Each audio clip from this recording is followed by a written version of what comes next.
Hey, what's going on, guys? And welcome back to another video on the channel. I'm your host, Shadow Lord, and for today's reaction video, we're going to be reacting to what the Ultimasaurus is in the Jurassic Park franchise. This is pretty much going to be going on a full analysis to see if this thing is like a success or if it's a failure. And by the looks of this guy right here, he looks pretty cool. This video is by Goji Center, so before we start this video, don't forget to hit the subscribe button and join the channel. But without further ado, let's jump straight in the video. 3, 2, 1, begin. The Ultimasaurus, a creature whose clandestine origins, bizarre cool. build, and mysterious nature has captured the curiosity of millions. Myself included. Beast, predator, and prey unknown and unexplained to Alright. mankind until now. Today, Okay. Goji Center's analysis platform will bring the Ultimasaurus to life, explaining its composition, cool. abilities, and most That design looks importantly, cool. its viability in combat against the already existing plethora of Jurassic World predators. Okay. Would the Ultimasaurus dominate Jurassic, or would it be a tragic Probably, I mean, disappointment? it might have Make sure to ultimate watch till the in end its to name. find out. Subscribe and get ready to witness this Okay. latest episode, the Ultimasaurus Explained. Here we go, guys. This episode will be divided into 5 parts. Its origin, genetic composition, viability in combat, What's the engagement with other backstory? dinosaur species, and a special secret segment. Watch till the end to see what we have prepared. Okay. The Ultimasaurus was a canceled action figure from the Kenner Jurassic Park Chaos Effect line of toys. Oh, so it had a hybrids, toy. but perhaps the most popular Just of got these, canceled. and ironically one that was never brought to fruition, was the Ultimasaurus. Okay. But what if it was real? The first question If it was real, this thing would be crazy. Found this creature. To answer this, we must look at the methodologies that could have been used to create this hybrid. The animals that could have been used to create the Ultimasaurus would have been the ones that had their genomes sequenced in the early 1990s, during the time period where Jurassic Park at Isla Nublar was undergoing construction. And so would it be a Jurassic Park hybrid or not in the Jurassic World era? It's also possible that at least some of the animals would have been sequenced in the Lockwood Manor prior to the events of Jurassic Park. But how many dinos are we talking about? Right now, we know that this creature was composed of 5, which is much less than the amount of genetic contributors found in the Indominus Rex's genome, who was introduced much later the in the Indominus Rex was made with this a lot of stuff. methodology that was used to create the Indominus Rex allowed scientists to create a much more refined creature. So what does this tell us? All evidence so far leads us to believe that the Ultimasaurus would have been found early on in the Jurassic timeline. But where in the timeline? Have the timeline? appearance or amount of genetic contributors to be something that would be created around the 2010 circa era. This hybrid's chaotic, mishmashed appearance also makes us speculate that creating something like this animal would have happened before the events of the first film. Alright. No later than the 1990s, when the amalgam testing was underway on Sorna. Alright. Tests that brought the Spinosaurus to life. Therefore, in this cinematic universe, the Ultimasaurus would have been one of the first, if not the first, hybrid ever created. That is in the Jurassic Park era, not Jurassic so it would be the World. Jurassic Park Now, era. let's talk about what dinosaurs made But up would this it be hybrid. interesting if it As was mentioned in the earlier, Jurassic there Park seems era? to be How a would it total be of 5 created? genetic contributors You know? to the Ultimasaurus. The first and most prevalent being the T-Rex. Tyrannosaurus Rex, contributing to the general body shape, posture, and jaws. Yes. The next dinosaur in this list is the Ankylosaurus, whose genetics provided this hybrid's because of the tail. and tail claw. Oh, and armor too. Up next, and most notably, we have the Triceratops, whose genetic Because of contribution the gives 3 the horns on the Ultima its face. distinguishable horned skull.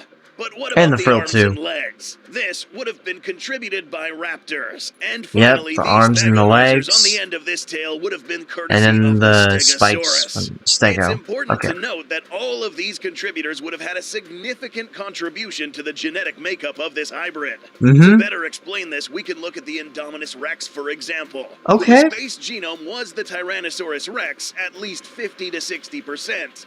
Everything else would have been shared with the rest of the contributors, leaving them with a smaller percentage. With the Ultima, it's evident that the genetic pool was distributed a lot differently. With Did they just put Disney's Carnotaur score for the Roar of the Ultimasaurus? Was that the case? 25% Ankylosaurus, I mean, 20% it Trike, kind and of fits. 5% Stego. Also, note how these attributes are almost shared equally between carnivore and herbivore. This will be very important to remember later in this episode. Alright. Now that we understand what this thing is made of, now let's find out whether or not this thing would actually make a good combatant. To determine the combat He'd be a good viability of this fighter, hybrid, we need to right? find out corporal No? attributes and size. So, how big is the Ultimasaurus? Pretty big, right? Surprised to know that although this hybrid is usually depicted as a gargantuan super predator dwarfing the rest, this animal probably fell short of that description. Huh? Its figurine, despite being marketed as the big antagonist, was actually to scale with the medium to lower end of large carnivores. Furthermore, this figure was actually smaller than the Chaos Effect T-Rex. Toys aside, can this size difference be backed up by its animal's genome? Okay, so it'd be a medium predator then. For all Okay. of its contributors, we see that the T-Rex would be the largest of these dinosaurs. The rest fall short by around 3 or so meters, with the smallest being Okay, so it would be short. There is Alright. absolutely no reason why this animal should grow a lot larger than a T-Rex, but also not smaller than this raptor. This averages out to a dinosaur that is similar to the figurine. But why can't it grow larger, like an Indominus, for instance? Yeah, why can't it? Unlike the Ultima, the T-Rex was not the biggest animal in the Indominus' genetic pool. Here we find large predators such as the It was made from the Dinosuchus and Giga. Giganotosaurus that helped it grow a lot bigger. In Ultima's case, we can suspect that the significant amount of DNA composition in this hybrid was also the culprit behind its shrunken size, especially since the legs and arms resemble those of a raptor, which are not built to carry heavy theropods, especially with tons of armor on their backs. The end result would be he looks cool though, 3 to not gonna 3.5 lie. meters in height, 8 to 9.5 meters in length, weighing at around 4.5 to 5.5 metric tons. This puts it at around So yeah, the like a size of Baryonyx and Baryonyx Stratosaurus. or a Ceratosaurus. Anything bigger would just make this thing too heavy to function. Perhaps it's for the best, especially since it's heavily armored from head to tail. But will its weapons make up for its smaller size? This animal has no shortage of weaponry. Gigantic claws on its hands and feet, long arms allowing a good reach of attack, a Tyrannosaur-like jaw, armor plating, spiked tail club, and the Triceratops horns. Immediately, one might think that this thing would not be this guy invincible, sounds but by looking at all this unstoppable in from a way. medical standpoint, we might have a few issues. Let us explain. How? This sheer diversity in body types leads us to think that this could be another case of the jack of all trades, master of none situation. The dinosaurs that contributed to this hybrid were actually built to be masters of their particular maneuvers and abilities, and anatomically built to carry those weapons. An example of this is the hybrid's armor. You may think that this animal was a good pouncer, but guess again. This armor and the relatively large size of this animal wouldn't allow it to spring off the ground as easily. This animal would much rather kick and pin the opponent down in conjunction with its arms, leveraging the weight from the armor and head. To be fair, this animal would still be able to be a good grappler, similar to the Spino given its long reach. The head of this animal is probably the most interesting, since it's a perfect split between the two What's the bite force of this guy? And carnivores of all time, the T-Rex and the Triceratops. The frill space allowing for elongated jaw muscle anchoring would have resulted in this animal actually having a bite force. I'm pretty sure this guy can headbutt too. T-Rex. Right? It wouldn't have the bite force of a full-grown Rex, but very strong nonetheless, once aided by the beak. Slicing and hooking into flesh at the tip, and crunching with these teeth. But would the horns do any good? This one is tricky, especially since this animal isn't specifically built to carry such a heavy head. Both Couldn't it just headbutt though? The T-Rex have special adaptations that allow them to swing large heads around. The outward splayed forelimbs of a Triceratops provide the perfect platform to effectively use these horns with purpose. And the T-Rex's strong neck muscles allowed it to bite, twist, and yank massive amounts of flesh. And lift up to 500 pounds of flesh and bone with each bite. So not Ultima. Not so much. Because it lacks the dense musculature and robust forelimbs, this animal wouldn't be able to use these horns as well as the Triceratops. Instead, it would perform lighter attacks such as fencing maneuvers, swinging its head, threatening to slash and stab rather than committing to a full-on charge. But wouldn't it just, like, show its head with the frill? These horns could actually be used against the Ultima. If grabbed by the horns, it would be easily controlled, pushed, or pulled down. That would be a bad... The conglomerate of weapons that would be a bad part for Ultima. But will its armor be of any good use? This set of osteoderms I like calling him Ultima because it kind of reminds me of Godzilla Ultima. Ultimasaurus, Ultima, it works. The factor with having this much armor is sacrificing speed. More so if this creature has a theropod-like posture. Okay. Theropods usually have most of their weight distributed along the pelvis and tail. This, however, adds weight to the middle of their body, reducing speed, agility. However, it would be balanced thanks to the presence of its large so it's not that fast of a runner, Lastly, okay. We'll evaluate the use of its tail. For the Ultima, this would still make a viable He could hit it in the face, or nowhere near anything as in the effective face. as a real-life Stegosaurus or Ankylosaurus. As What? mentioned many times, the contributing dinosaurs are specialized for using these weapons. Both the Anky and Stego have 4 limbs to keep them firmly grounded while winding up this weapon and striking. So, alright. having both a club and Thagomizer would mean that this weapon would you're pretty much good from behind, right? So its use would be limited, especially during the heat of combat. So, with so many heavy weapons, this all boils down to I mean, wouldn't the tail also be a weakness for someone to grab if you pull it behind? Decent, the fact that this animal's entire body weight is carried on its toes, and that it has a high center of gravity, means that it could get knocked over if hit in these areas on the flank. Although it may still be able to defend itself while upside down, getting back on its feet would be a more difficult and wouldn't it just, like, roll over or something? So far, it seems that all this weaponry or laying on its side and then try to get up.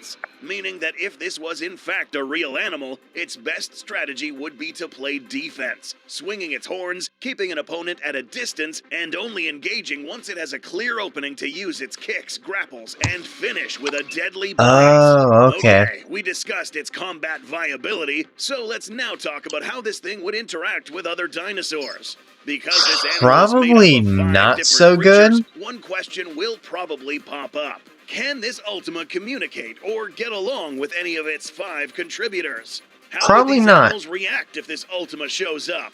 Stumbling upon an animal such as a Probably Triceratops not. would go a little like this. The trike sees the immediate resemblance to its own thanks to the horns, which are indicative of its species. The Ultima might be able to get some points across with the frill. After a moment, its theropod-like posture and peculiar sounds may register it as an unknown threat. Yeah, then it's just gonna say, nope. Would be immediate chaos, given its stark difference to its own specimens. Its vocalizations would also cause swift alarm.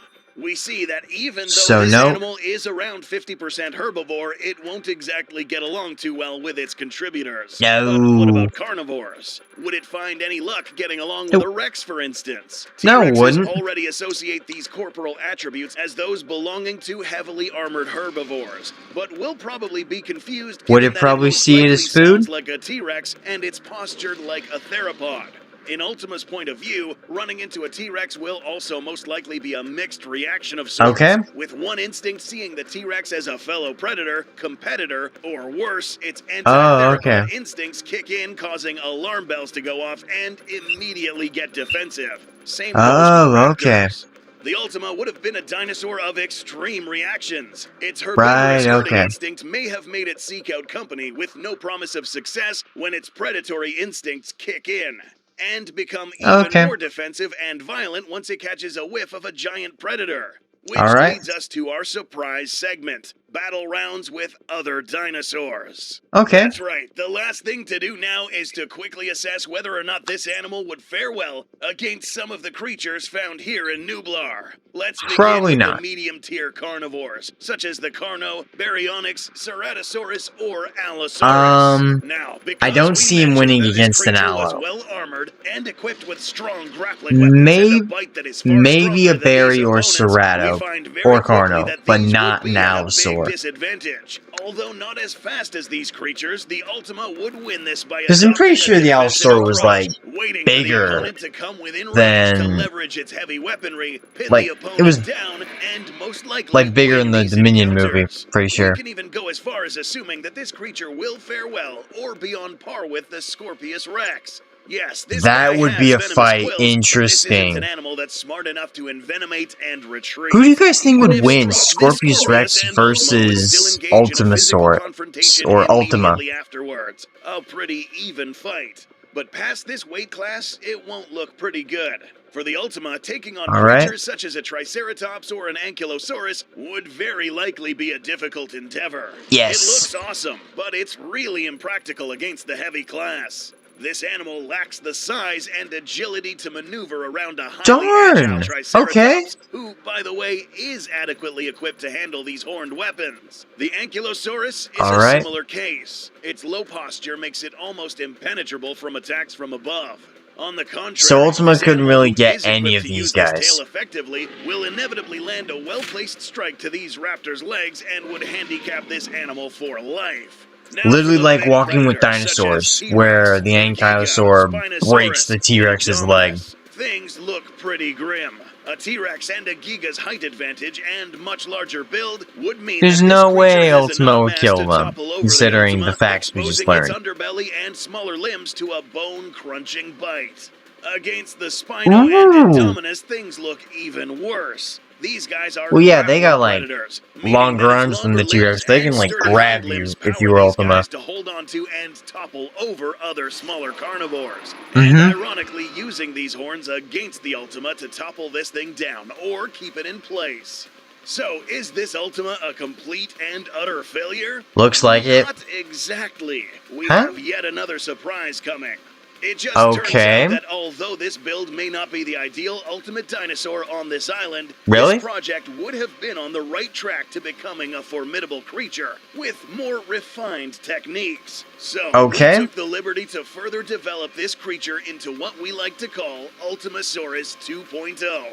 2.0. Gentlemen, we present Ultimasaurus Imperatrix. In order for this thing to be the formidable beast that is promised, and for it to properly leverage every single weapon in its arsenal, can I have a toy of that or a figure? As such, 15% T-Rex, providing the endocranium or brain, mandible, and so neck. T-Rex is still the main thing. Triceratops Trike, providing the cranium, upper back, shoulders, and extra jaw musculature. All right. 15% Borealopelta, an ankylosaurid, providing more adequate and sharper dorsal armor and spikes. 10% Stegosaurus, providing some osteoderm formations, still got the Stego. pelvis. 25% Ingentia prima, providing limbs, mobility, and core body. And finally, 25% Alamosaurus, providing sheer mass, hind limbs, a sauropod. That's something I never would have thought get into like a predator hybrid. Is that this new one is now a faculative biped, meaning the hybrid spends a majority of its time on all fours, but is capable of walking on its hind legs when needed.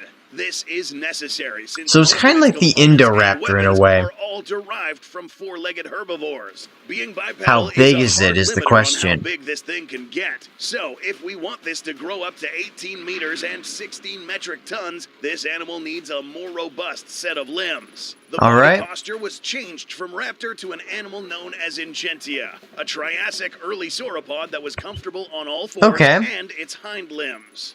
Its wide frame, massive size, and stroud hind limbs are courtesy of Alamosaurus. This thing looks so cool. Air chambers which are connected to the lungs that increase oxygen flow, vent off excess heat, and increase stamina drastically. Alright. These sauropod passageways combined with the was that from Prehistoric Planet? Will cause this monster's roar to boom for many miles. Regarding speed, of course they give her the T-Rex roar. The original Ultima? Not quite. Sacrificing speed for stability is the only downside of this creature. However, this now means that this massively heavy build will not only be impossible to top over, but also inflict extremely heavy damage. So it'd be more powerful in a way. Ultimasaurus earns her name by being fine-tuned with the right balance of defense and weaponry. Its long reach and being armed and armored means that flanking this animal will now carry a huge risk of counterattack. At this level, a tail club so it's more defensive and more powerful in a way. Was replaced with the Borealopelta, an ankylosaurid with denser armor layering and compatible with armor that both the Alamosaurus and Stegosaurus provide. Okay. The Stagamizer of sorts is mounted on a long tail, capable of inflicting strikes many times more powerful than any Stegosaurus or Ankylosaurus could. Anything caught in the way it'd be the ultimate hybrid. Imagine if this thing was in like a movie. Getting cut into chunks by the impact. And now to strict offensive weapons. These forelimbs are the best of all worlds when it comes to Jurassic Park builder T-Rex roar? Courtesy of Ingentia would concentrate the massive force behind any swing into this tip. This shape is perfect for smacking, stopping, crushing, and would make quick work of anything underneath its reach. Darn! And now to the business end, the skull. You'd be surprised that the combination of a Triceratops and T-Rex skull would work in perfect synergy. Both have really strong forces, but going deeper, the sheer mass and extra muscle. I mean, couldn't just like use his horns help maintain this strong bite, and just knock something over? Both skulls. Really? These teeth and beak will work in synergy, causing devastating cutting power. In combat, this thing would be a force of nature, attacking similar to a bear, rearing up and landing on the opponent using its deadly claws. Immense force behind each blow, culminated by goring stabs and lethal bites. Subscribe if you enjoyed this episode. Well, I think that's where we're going to be ending this episode. What do you guys think about the Ultimasaurus? Do you think it's a cool hybrid? Would you like to see in the future? But without further ado, we're going to be ending the video now. Leave a like, comment, subscribe to check out some of the other videos on the channel, and I will see you guys in the next one. Bye!